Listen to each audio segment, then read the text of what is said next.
Hello, my name is Anissa Selenica, and I am the granddaughter of Amazona Malasi. Unlike most kids, my grandmother raised me. While my parents were at work, I spent most of my time with her. Now, as a child, I never thought about her past and what she had overcome. But as I got older, I wanted to know more about how life in Albania was like for her. The one way I could honor my grandmother for always being there for me, raising me, and making me who I am today is to create this documentary and share her story with the rest of the world.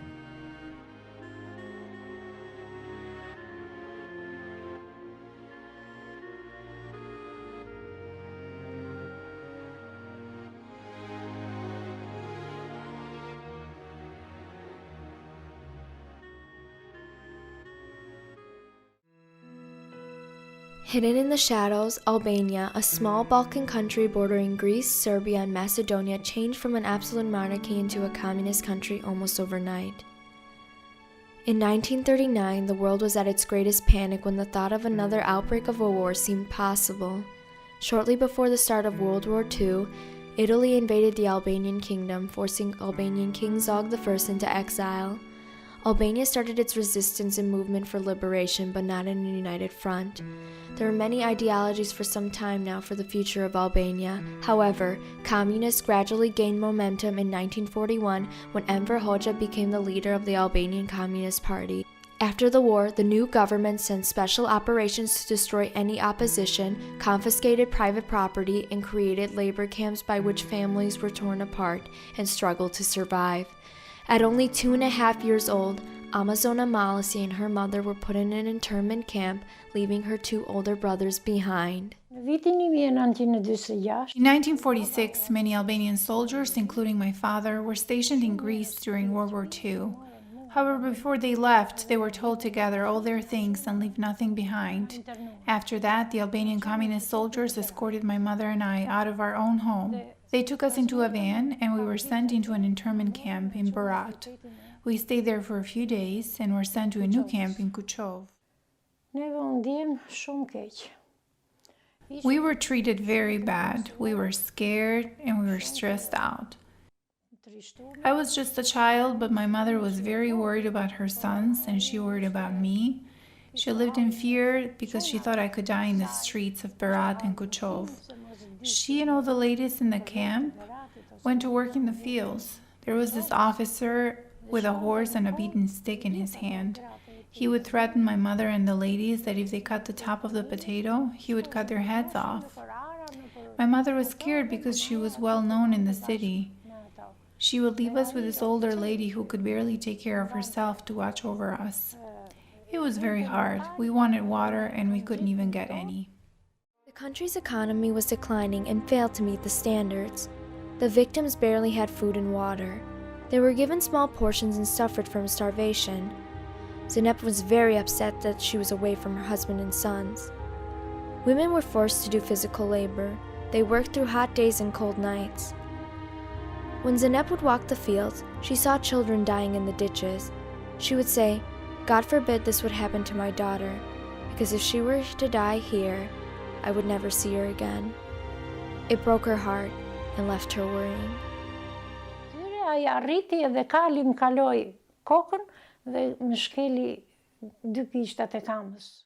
The director of the camp was on a horse racing towards us, and all the children got scattered because they were scared. While I stayed put in the middle, the horse jumped over my head and its back legs landing on my 2 toes.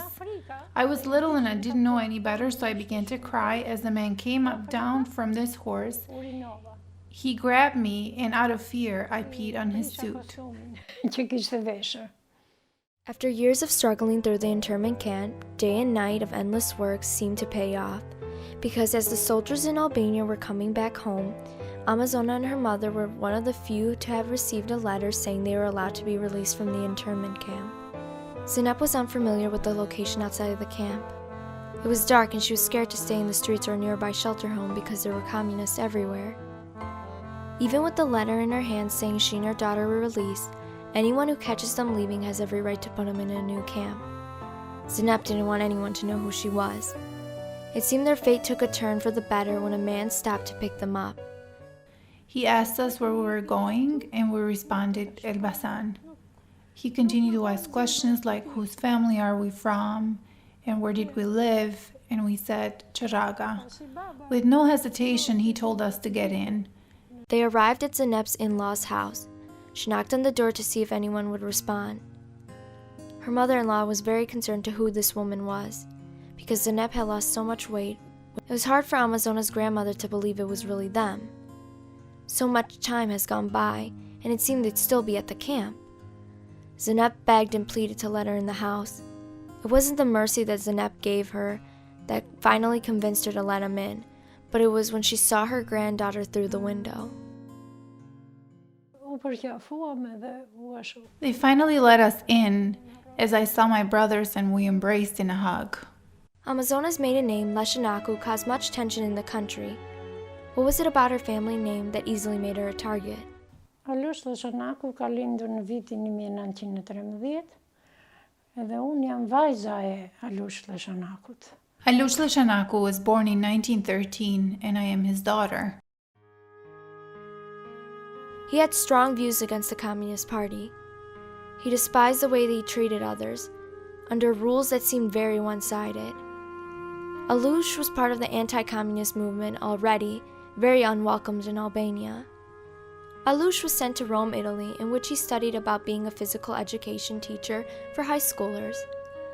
Within the years he studied there, he returned to Elbasan where he met Zenep. In 1937, Alush and Zenep married and spent their 20-day honeymoon in Italy. They have 3 children together, Alpine, Alet, and Amazona Leshanaku. However, being a father didn't last long when he decided to take matters in his own hand to do the right thing and fight against the communist reign. Nisën një jetë shumë të bukur, prej 6 vjetësh. They had a wonderful marriage, 3 children, but when communism gradually grew in Albania, my father couldn't stand it. He already made plans to move away because life in the country became very difficult. In 1943, Alush joined the army. He and his partners were trained to jump out of airplanes with parachutes. They learned many fighting techniques and wore disguises so they wouldn't get caught. In 1948, the Communist Army wanted to capture Alush alive. However, he escaped with his friends, and as he thought he was getting away, he was shot in the leg. Without hesitation, he jumped in a nearby river. E morën vesh që qenë ka gjallë. He began swimming. He was a very strong man, and it took him a very long time to get out of the lake. The clothes that he was wearing were frozen by the time he got out. A village man happened to come across Alush. He saw Alush in distress and offered to help him by lending a jacket and hat. This was a way to disguise his appearance. He stayed hidden for weeks, and most of his friends thought he was dead. With his efficient skills of trying to stop the Communist Party from dehumanizing Albania, his friends nicknamed him the Mountain Lion. When traveling and hiding from his family, it was very difficult for Alush to visit his children. But he took the risk to come back. His sister and daughter were both on their way back from the store, and there was Alush with the disguise on, and he asked for bread. And his sister thought he looked familiar, but was not sure who he was. I would follow my aunt because I was little and scared. I stood in front of him and he stared at me right in the eye. That is when my aunt knew why he was there. He came to see me because he left me when I was 6 months old. After thinking Alush was dead, the communist regime found out it was a hoax and planned something more horrifying to stop him. They were going to set his house that he was staying at on fire, showing no mercy for others, that they would be burned too. Alush found out and escaped, but little did he know the communists already knew where he was going. In 1950, Alush was on a mission to land in Albania. As he was jumping off the airplane, they shot him multiple times until they were sure he was dead. Dola na kopshi, shkova, po ishim si me gëzim se po vinte viti i ri. Atje në kopësh. I was in kindergarten and we were excited because it was New Year's Eve. I arrived home to see my mother crying near the fire. I asked her, "What's wrong? Why are you crying?" She didn't respond, but my brother jumped in and announced my father had been killed. News quickly spread to Albania. Amazona was only 5 years old at the time. Zeynep found out from her brother and was in complete shock. The children were told to see their father for one last time, as their mother stood behind. Ka qenë një hero I Shqipërisë, siç po del të ditë sot, ka qenë shërbimit anglo-amerikanëve,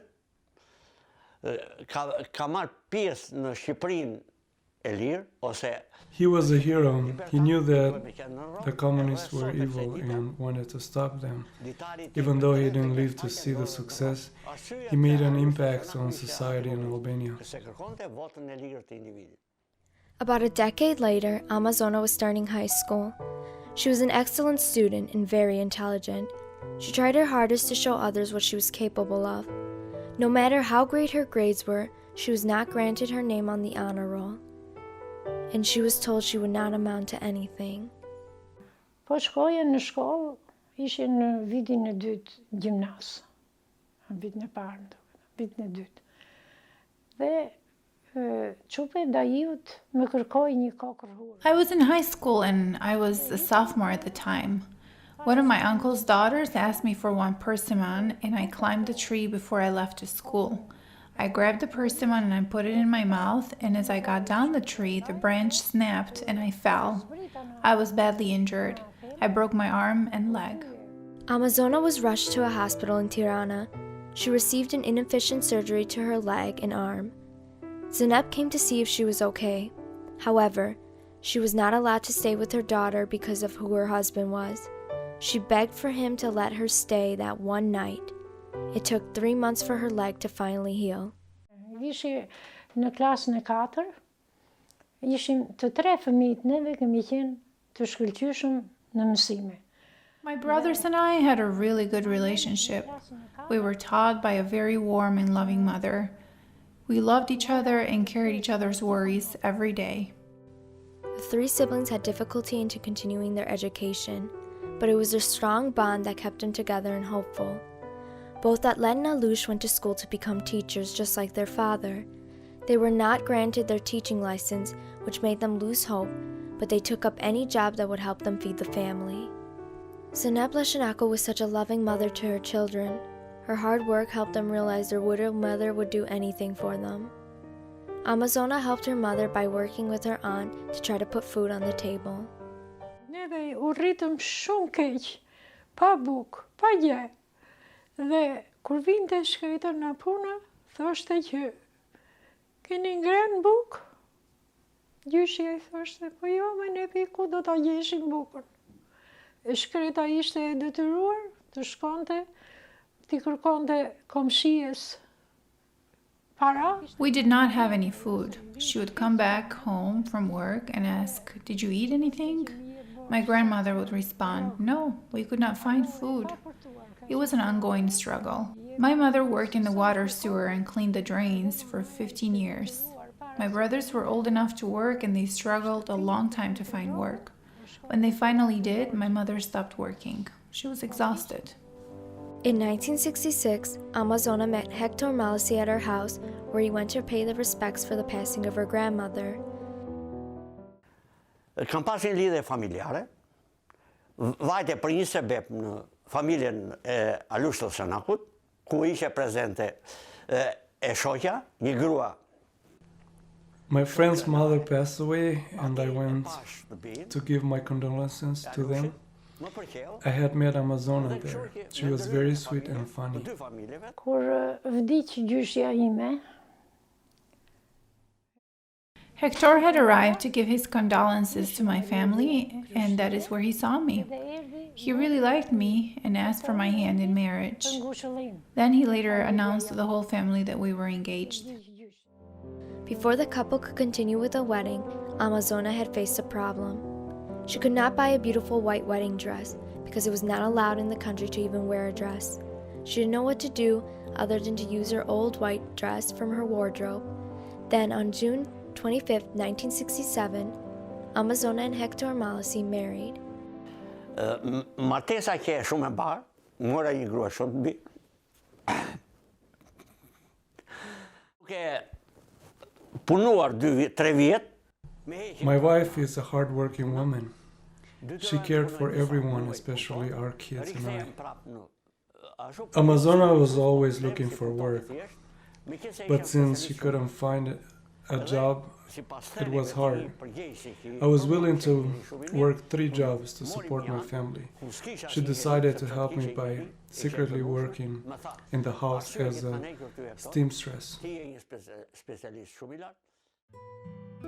Shortly after Amazona gave birth to her firstborn, Mitad Malasi, tragedy struck when her mother passed away at age 50 from untreated diabetes.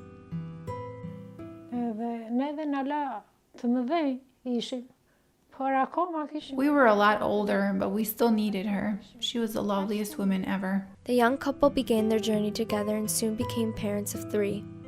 They pushed through hard times to provide for their children. Amazona's daughter and 2 sons became the new motive in her life. She continued to fight and forge through this never-ending battle of stress. Amazona settled a job in the fruit market. She was informed she could not work anymore because of her father. They thought she didn't deserve any money. The people of Albania had nothing in the markets. No potatoes, no milk, no eggs. Even with money, you wouldn't get anything. The only price you would pay was your life.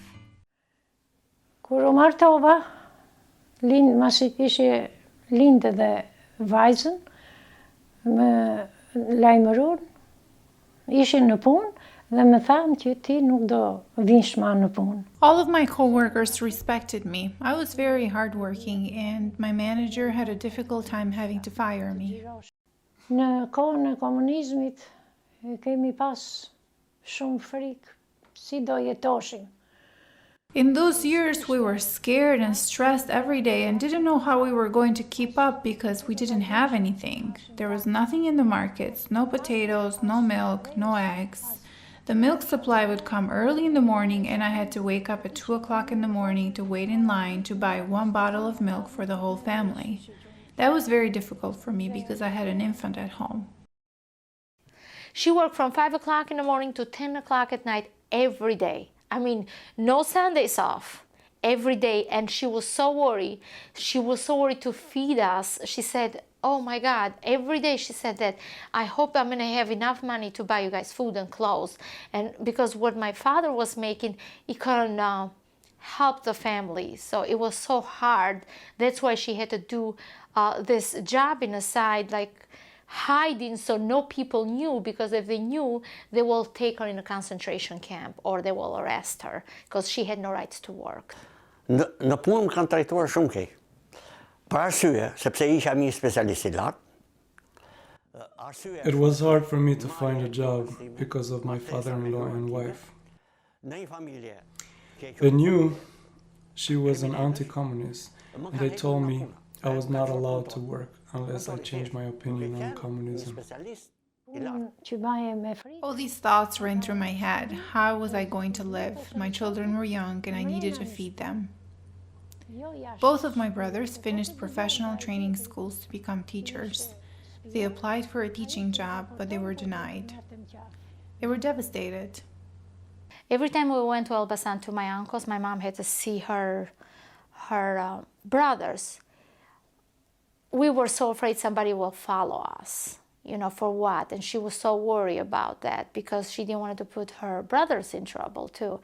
And I remember when I was young, every time the bell rang, my uncles, they were so afraid who was knocking in the door, because if they hear a bell, it was not a good sign for them. Under Enver Hoxha's violent orders, the country was not allowed to believe in any religion. A way to end the belief, they burnt down all the churches and mosques. Albania was declared the world's first atheist state. You were not allowed to say, "Oh Lord," or you could be arrested. You were not allowed to pray. Albania was the first communist country to kill religion. Because everybody was practicing in the house, but not outside the house. Everybody was so afraid to practice religion. Mada Iriselinka was the only daughter Amazona had. She too struggled to get her freedom and education just like her mother. You guys will not go to college. You have no rights. Your granddaughter Alush Lashanaku, you have no rights. My brother was the best dancer actually, and because of my grandfather, they said no, we cannot take him to be professional dancer. I wanted to be a teacher, and I was, like I said, very lucky because Albania opened up as soon as I finished high school, and there was my right, and right away I was so happy, and they said, well, okay, you can go ahead to college and finish it, you know. So I was very happy about that. I remember the first day I went to school, and I was with one of my best friends. Her name was Bessa, and another lady walked in, and I see this lady sitting in the side by herself. She looked older, and we were all young generation, like younger generation, and I felt so bad for this lady. I said, you want to come and sit down with us? And she came and sit down with us, and I asked her a question. I said, her name is Lily, and I said, why you came to school so late? She said, well, because my uncles, they were escaped the country, and I had no rights, she said. That's how I met my friend, and we became very good friends. In 1990, independent political parties formed in Albania, and people were granted the right to travel abroad. Thousands tried to flee through Western embassies. Albania had strict voting rules. It was a requirement for people to wake up early to elect a new president. Amazona and her husband were one of the first to vote. Well, in 1991, when Albania started opening up, like right before 1991, it was a revolt, you know, all the young generations, they wanted democracy, and they went doing those revolts, doing those protests in the plaza of the city, and my cousins, they were there. My brother was there too, but one of my cousins was in the front, and they arrested him, and they started beating him up. They arrested him, beating him up. One of his eyes closed from beating with boots or sticks, whatever they had, the policemen had in their hands. Arrested him. They kept him for a few hours in the police station. All the young generation, they went and protested in front of that, but they had no choice in that moment but to release him because they knew it was coming. Democracy started kind of slowly there. The younger generation were still fighting old broken battles against the communist supporters. They caused riots and destruction to get their message across. I knew who I was from that point, and we've been very careful.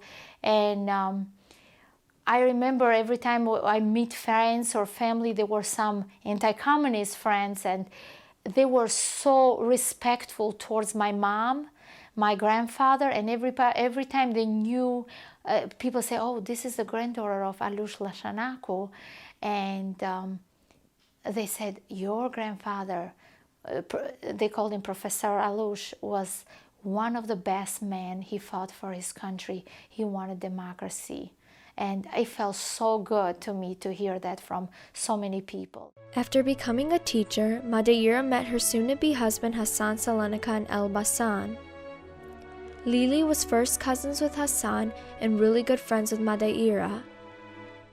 She arranged the marriage, and they were married on April 3, 1995. They spent a 2-day honeymoon in Italy.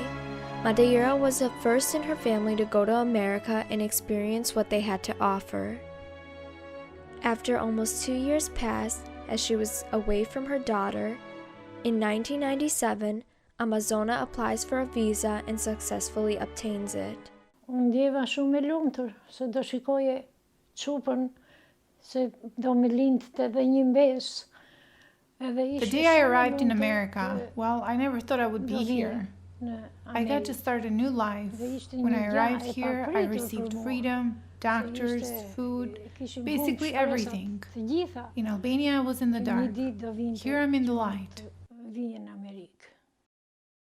Amazona Malasi, Hector Malasi, and her children now all live in America, a dream that seemed impossible in her younger years. In 2006, Amazona went back to Albania to visit her family. The name she once couldn't dare to speak in public is now the name of a newly built high school in Elbasan named after her father Alush Lashanaku. In 2012, she went to visit the school with her son Leonardo Malasi. She hopes to visit Albania again and reconnect with her relatives. As of now, she spends her day caring for her family members and enjoying her freedom.